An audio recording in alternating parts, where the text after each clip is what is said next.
देखिए दोस्तों, आज की वीडियो में हम लोग लेसन नंबर 4 के घर्षण टॉपिक के बारे में पढ़ेंगे। और इस टॉपिक को पढ़ने से पहले हम सॉरी बोलना चाहते हैं, क्योंकि 2 वीडियो बना चुका हूं और अभी तक आप लोगों को अपना नाम नहीं बताया, इसलिए सॉरी। देखिए, मेरा नाम है नरेंद्र भारद्वाज और मैं इन्हीं सर के कोचिंग में पढ़ा हुआ हूं और इसी साल मैंने 12 के एग्ज़ाम दिए हैं, जिसके रिजल्ट आने वाले हैं। तो देखिए, मुझे जितनी शिक्षकों से शिक्षा मिली है, मैं भरसक प्रयास करूंगा कि उतनी शिक्षाएं आपको दे सकूं। यदि आप लोग को मेरी वीडियो समझ में नहीं आती है तो आप लोग सर को कमेंट कीजिए, क्योंकि देखिए, आप लोग पढ़ाई से खिलवाड़ मत कीजिए। अगर समझ में ना आता हो तो भी बताइए, क्योंकि दूसरे टीचर भी हैं यहाँ पे। ठीक है, तो आज हम लोग पढ़ेंगे घर्षण के बारे में कि घर्षण क्या होता है, घर्षण कितने प्रकार का होता है, ठीक है, और इसका हमारे दैनिक जीवन में उपयोग क्या है। तो आते हैं हम लोग अपने टॉपिक घर्षण पे। तो देखिए, घर्षण होता क्या है। घर्षण नाम से क्लियर होता है कि रगड़ाहट, यानी रगड़। रगड़ को ही हम लोग क्या बोलते हैं, घर्षण। और घर्षण के लिए यानी रगड़ के लिए 2 पृष्ठों का होना क्या है, आवश्यक है। तो जब 2 पृष्ठ होंगे तभी हम लोग का क्या होगा, घर्षण होगा। क्या होगा, घर्षण होगा। तो आइए समझते हैं हम लोग घर्षण होता क्या है। तो देखिए, एक वस्तु है और ये एक सरफेस है, और वस्तु इस सरफेस पे मूव कर रही है। तो इन दोनों सरफेसों के बीच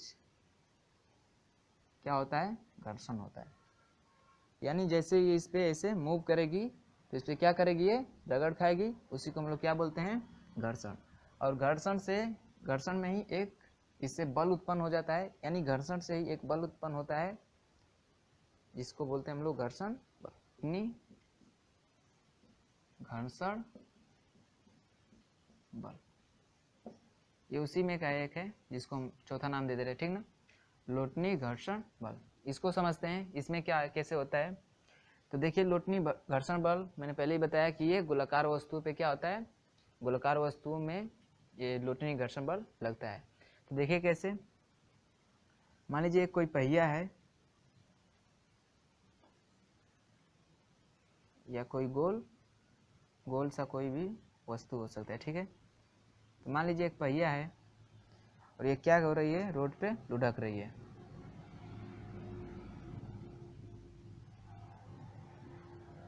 क्या हो रही है, रोड पे लुढ़क रही है। तो देखिए, इसमें कैसे घर्षण बल काम करता है कि जैसे ही पहिया पर जैसे हम लोग फोर्स लगा के ऐसे आगे लुढ़का रहे हैं इसको, तो जैसे इसे राउंड करेगा तो इस पर जो लगने वाला फोर्स होगा वो इस डायरेक्शन में लगेगा। यानी इससे ये इस डायरेक्शन में क्या लगेगा, इस पर फोर्स लगेगा पहिए द्वारा इस रोड पे, जिससे ये क्या करेगी, आगे बढ़ेगी। लेकिन जो फ्रिक्शन फोर्स होता है वो क्या कहाँ लगता है, जो लगने वाला फोर्स होता है इसके अपोजिट डायरेक्शन में, मतलब विपरीत दिशा में, इधर क्या लगेगा, हम लोग का फ्रिक्शन फोर्स लगेगा, जो इसको आगे जाने से क्या करेगा, रोकेगा। और ये फ्रिक्शन फोर्स कहाँ लगता है, तो इस पहिए और इस पृष्ठ के सतहों के कहाँ लगेगा, बीच कौन सा लगेगा, ये लोटनी घर्षण बल। कौन सा लगेगा, लोटनी घर्षण बल। तो इतना क्लियर आया घर्षण क्या होता है और इसके जो प्रकार हैं, स्थैतिक, गतिज, सीमांत और लोटनी घर्षण बल। इतना क्लियर हुआ आप लोग को। चले, इन जो घर्षण है और घर्षण के प्रकार हैं, इनको एक ग्राफ द्वारा समझ लेते हैं, ठीक है। तो यहाँ पे मैं ग्राफ बना रहा हूँ। देखिए, जैसे मान लीजिए क्या है, एक ग्राफ बनाया है इसका। ये क्या है, एक्स अक्ष है, ये वाई अक्ष है। ये जो एक्स अक्ष है ये लगने वाले बल को बता रहा है, किसको, लगने वाले बल को बता रहा है, ठीक। और ये जो है फ्रिक्शन फोर्स को बता रहा है, यानी घर्षण बल को बता रहा है, किसको, घर्षण बल को बता रहा है, किसको, घर्षण बल को। इतना क्लियर है। तो मैंने जब घर्षण बता रहा था तो उस समय बताया कि यदि कोई वस्तु है, ठीक, हैवी कोई वस्तु है, इस पर जब हम लोग फोर्स लगाते हैं, इस पर जब हम लोग बल लगाते हैं, तो इसमें जो घर्षण बल उत्पन्न होता है वो अपने आप को मैनेज करता है इस फोर्स के अनुसार, ठीक ना। जितना फोर्स लगाएंगे वो ये घर्षण बल उतना फोर्स क्रिएट कर देगा और इसको बैलेंस करके इसको क्या कर देता है, जीरो कर देता है और वस्तु वहीं की वहीं रह जाती है। फिर थोड़ा और फोर्स बढ़ाते हैं तो ये घर्षण बल उस फोर्स के अनुसार फिर अपने आप को क्या कर लेता है, एडजस्ट कर लेता है और फिर उस फोर्स को क्या कर देता है, बैलेंस कर देता है। तो जैसे जैसे हम लोग जो बल लगाते हैं उसका मान बढ़ाते हैं तो जो ये घर्षण बल है ये अपने आप को उस बल के अनुसार क्या करता जाता है, एडजस्ट करता हुआ जाता है, ठीक है। यानी जितना बल लगाएंगे उतना घर्षण बल क्या करेगा, इसमें एडजस्ट कर लेगा और इस बल को क्या कर देगा, बैलेंस कर देगा। लेकिन एक ऐसी स्थिति आती है जहाँ पे घर्षण मान का एकदम मान क्या होता है, अधिकतम होता है और जैसे इससे अधिक बल लगाते हैं कि वस्तु क्या करना शुरू कर देती है, मोशन करना शुरू कर देती है, ठीक है। उसके बाद से एकदम बल क्या होता है, एक समान लगा रहता है और वस्तु क्या होती है, आगे बढ़ती चली जाती है। तो इतना क्लियर हुआ। तो यहाँ से समझिए जो ये वाला पीरियड है, इतना पोर्शन, इतना वाला पोर्शन, इसको हम लोग बोलते हैं इस समय वस्तु क्या होती है, जितना बल लगाते हैं उतना घर्षण बल अपने आप को एडजस्ट कर लेता है और इस बल को क्या कर देता है, बैलेंस कर देता है, जिससे वस्तु एक जगह स्थिर रह जाती है। और स्थिर वस्तु में जो घर्षण बल लगता है उसे क्या कहते हैं हम लोग, स्थैतिक घर्षण बल। तो ये क्या हो गया हम लोग का, स्थैतिक घर्षण बल, ठीक है। ये क्या हो गया, स्थैतिक घर्षण बल, ये वाला पोर्शन, इतने वाला पीरियड, ठीक है। अब ये जो टॉप वाला है यानी यहाँ पे जाके घर्षण बल का मान सबसे अधिकतम है। अब जैसे उससे ज़्यादा बल लगाएंगे कि वो वस्तु क्या होने लगेगी, मोशन करने लगेगी, क्या करने लगेगी, मोशन करने लगेगी। तो यहाँ पे जो घर्षण लगता है यानी जो घर्षण का अधिकतम मान है, पीक वैल्यू हो, उसी को हम लोग क्या बोलते हैं, सीमांत घर्षण बल, क्या कहते हैं, सीमांत घर्षण बल। यानी वस्तु की सबसे अधिकतम यानी उतना तक फोर्स वो क्या करेगा, जितना फोर्स लगेगा उतना तो फोर्स वो अपने आप को एडजस्ट कर उसको बैलेंस कर देगा। लेकिन जैसे जैसे फोर्स का मान बढ़ाएंगे तो एक ऐसी स्थिति आएगी जहाँ से वो घर्षण बल क्या हो जाएगा, टूट जाएगा और वस्तु क्या करने शुरू कर देगी, मोशन करना शुरू कर देगी, ठीक है। तो उस स्थिति को क्या बोलते हैं हम लोग, सीमांत घर्षण बल। यानी घर्षण बल का वह मान जिस समय वस्तु क्या होने वाली होती है, यानी बल का मान बढ़ा दिए होते हैं तो ठीक जिस समय वस्तु क्या करने वाली होती है, मोशन करने वाली होती है, उस समय जो घर्षण बल लगता है उसे क्या बोलते हैं हम लोग, सीमांत घर्षण बल। इतना क्लियर हुआ। अब ये जो उसके बाद से वस्तु क्या करने लगती है, एक समान से क्या, अब उस पर बल समान लगता है और वो क्या करती है, मोशन करते हुए आगे चली जाती है। तो इस पीरियड को हम लोग क्या बोलते हैं, इसमें गति के दौरान लगता है तो इसको बोलते हैं हम लोग क्या, गतिज घर्षण बल, गतिज घर्षण बल। तो इतना क्लियर हुआ इस ग्राफ द्वारा। ये जो पीरियड बता रहा है किसको बता रहा है, स्थैतिक घर्षण बल को। इसमें जितना हम बल लगाते हैं उतना बल, घर्षण बल अपने आप को एडजस्ट करके इस बल को क्या करता है, बैलेंस कर देता है और वस्तु स्थिर रहती है। और उस समय इस घर्षण बल को क्या बोलते हैं, स्थैतिक घर्षण बल। एक समय ऐसा आता है कि घर्षण बल का मान अब एकदम अपने टॉप पोजीशन पे पहुंच जाता है और जैसे उसे थोड़ा बल लगाते हैं कि वस्तु क्या करना शुरू कर देती है, मोशन करना शुरू कर देती है। जिस समय मोशन करना शुरू करती है उस समय जो घर्षण बल लगता है उसे बोलते हैं सीमांत घर्षण बल। यही जो होता है घर्षण बल का सबसे अधिकतम मान होता है यहाँ पे। वैसे जब गति क्या करती है, अब मोशन करने शुरू कर देती है, इस समय जो हम लोग का बल होता है एक फिक्स हो जाता है, उस बल से हम लोग आगे धकेलते हुए वस्तु को लेकर चले जाते हैं। तो उस समय जो घर्षण बल लगता है वस्तु और पृष्ठों के मध्य, तो उसको बोलते हैं क्या, गतिज घर्षण बल। और लुटनी घर्षण बल तो आप लोग समझ ही गए, ठीक है।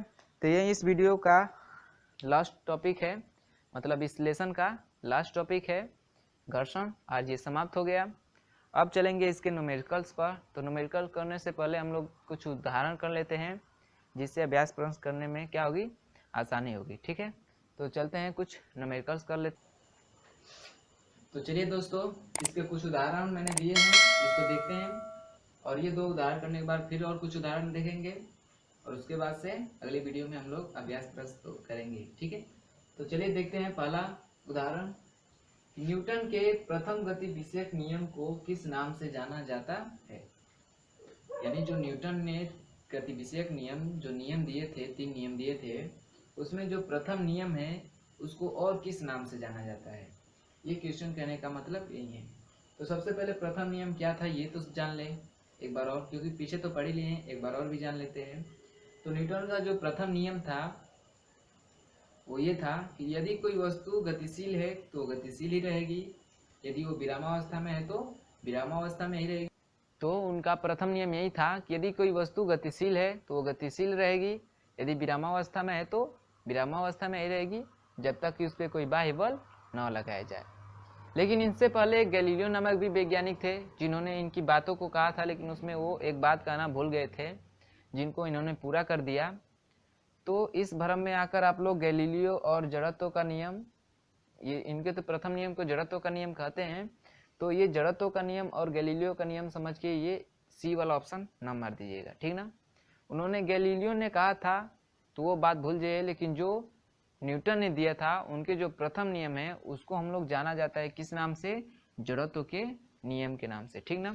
अब ये मत समझ के मारिएगा कि गैलीलियो ने भी इनकी बात को कहा था लेकिन एक बात भूल गया था, तो आप कंफ्यूजन में आके इस सी वाले ऑप्शन को ना मार दीजिएगा, ठीक ना। इनका जो प्रथम नियम था उस किस नाम से जाना जाता है, जड़त्व के नियम के नाम से। यानी इसका पहला करेक्ट आंसर क्या हो गया, पहले का ऑप्शन नंबर बी। इतना क्लियर है। चलिए देखते हैं दूसरे एग्जाम्पल की तरफ कि एक 5 kg की वस्तु पर 10 न्यूटन का बल लगाया गया है, ठीक ना, लगाया जाए या लगाया गया है, तो उस वस्तु में उत्पन्न त्वरण क्या होगा। जैसे हम लोग किस वस्तु पे बल लगाएंगे तो वस्तु मोशन करना शुरू कर देगी, और जैसे ही मोशन शुरू करेगी तो उसमें एक त्वरण उत्पन्न हो जाएगा। तो हम लोग 5 kg की वस्तु है उस पर 10 न्यूटन का बल लगाए हैं तो जरूर मोशन करेगी, और मोशन करेगी तो उसमें त्वरण उत्पन्न होगा, और उसी त्वरण को हम लोग को क्या करना है इसमें फाइंड आउट करके और सही करेक्ट यानी सही आंसर क्या करना है, चुनना है। तो चलिए इसको हल करते हैं। तो चलिए इसको हल करके देखते हैं। देखिए सबसे पहले न्यूमेरिकल को हल करते समय देखते हैं कि क्या क्या उसमें चीज़ें दी गई हैं और क्या पूछ रहा है।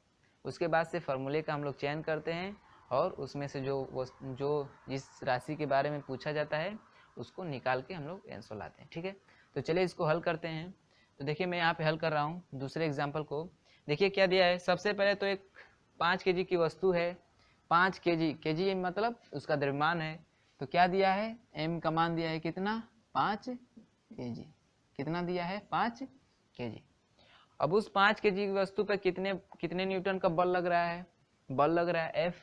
कितने न्यूटन का, तो 10 न्यूटन का। कितने न्यूटन का, 10 न्यूटन का। 10 न्यूटन का बल लगाया जा रहा है तो उस वस्तु में उत्पन्न त्वरण, अब वस्तु मोशन करेगी तो उसमें त्वरण तो उत्पन्न होगा ही, जाहिर सी बात है। तो क्या पूछ रहा है हम लोग को, एक्सेलरेशन पूछ रहा है, त्वरण पूछ रहा है। तो न्यूटन के दूसरे नियम से, जिसको हम लोग बल का नियम कहते हैं, तो उसमें एक फार्मूला आया था F बराबर m×a, जिसका मतलब होता है कि यदि कोई वस्तु है और उस पर हम बल लगा रहे हैं तो उसमें मोशन होगा।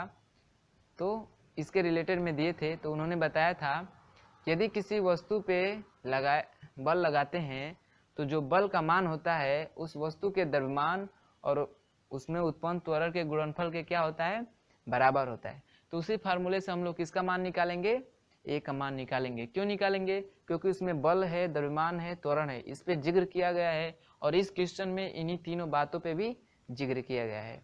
तो उस फार्मूले से हम लोग क्या निकाल सकते हैं, ए का मान निकाल सकते हैं। तो चलिए निकाल कर देखते हैं।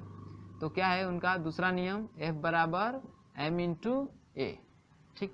F का मान दिया है कितना, 10, m का मान कितना दिया है, 5, a का मान निकालना है।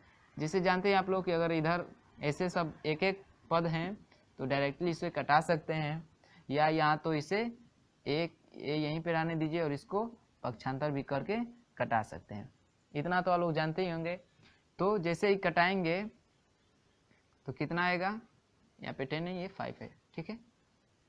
तो जैसे इधर से इसको पक्षांतर करेंगे तो a का मान कितना निकल कर आएगा, a बराबर 5 × 10 यानी 2 मीटर पर सेकेंड स्क्वायर।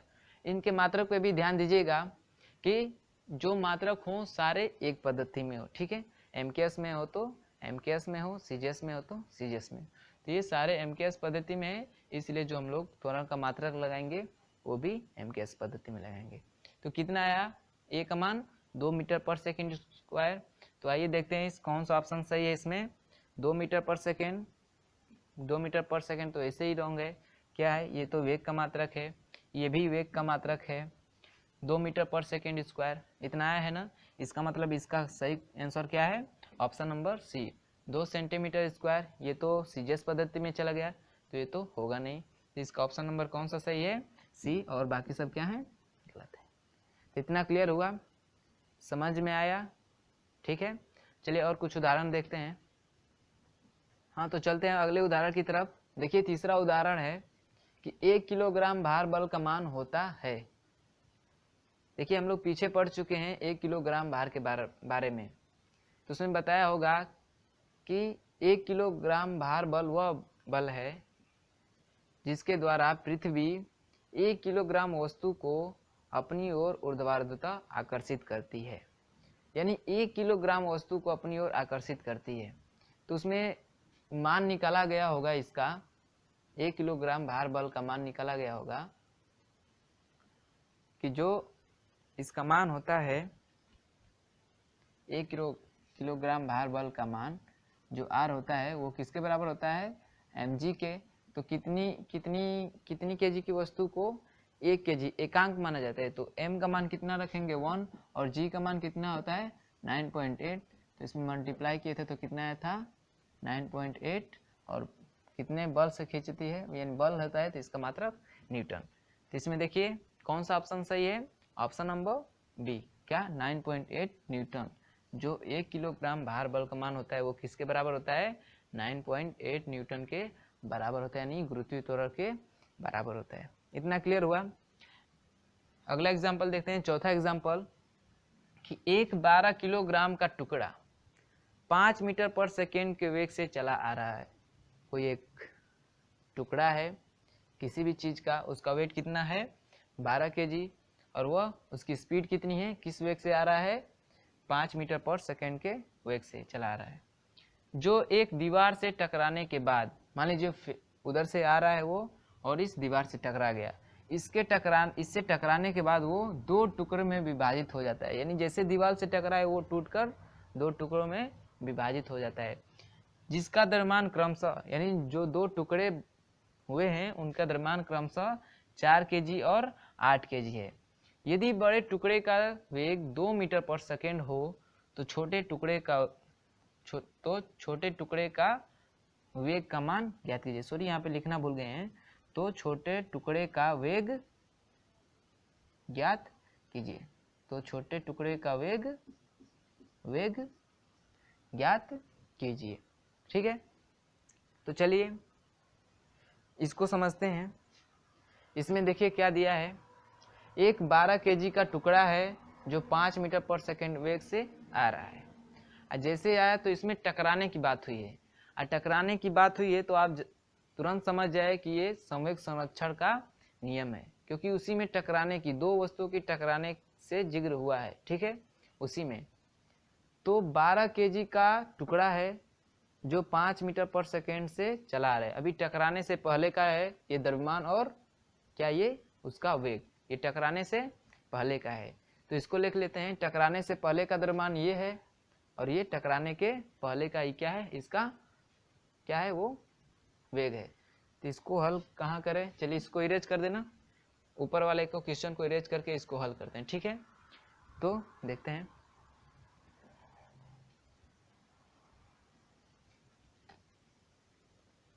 देखिए टकराने से पहले द्रव्यमान कितना दिया है, यानी m कितना दिया है 12 केजी, और u कितना दिया है, टकराने से पहले हम लोग वेग किसको लेते हैं, u में लेते हैं, कितना दिया है 5 मीटर पर सेकेंड। ये क्या, ये कब का है, टकराने के पहले का है, ठीक है, ये टकराने का पहले का है। अब टकराने के बाद क्या हो रहा है कि वो 2 टुकड़ों में क्या हो जा रहा है, विभक्त हो जा रहा है, जिनका द्रव्यमान क्या है, यानी m1 कितना है, कितना है 4 kg और M2 कितना है 8 kg। यदि बड़े टुकड़े का वेग, बड़ा टुकड़ा इसमें जिसका वेट ज़्यादा होगा वहीं बड़ा होगा, तो जो M2 है वो कितने वेग से चलना शुरू कर देता है 2 मीटर पर सेकेंड स्क्वायर से, और टकराने के बाद का वेग को किससे दिखाते हैं v से।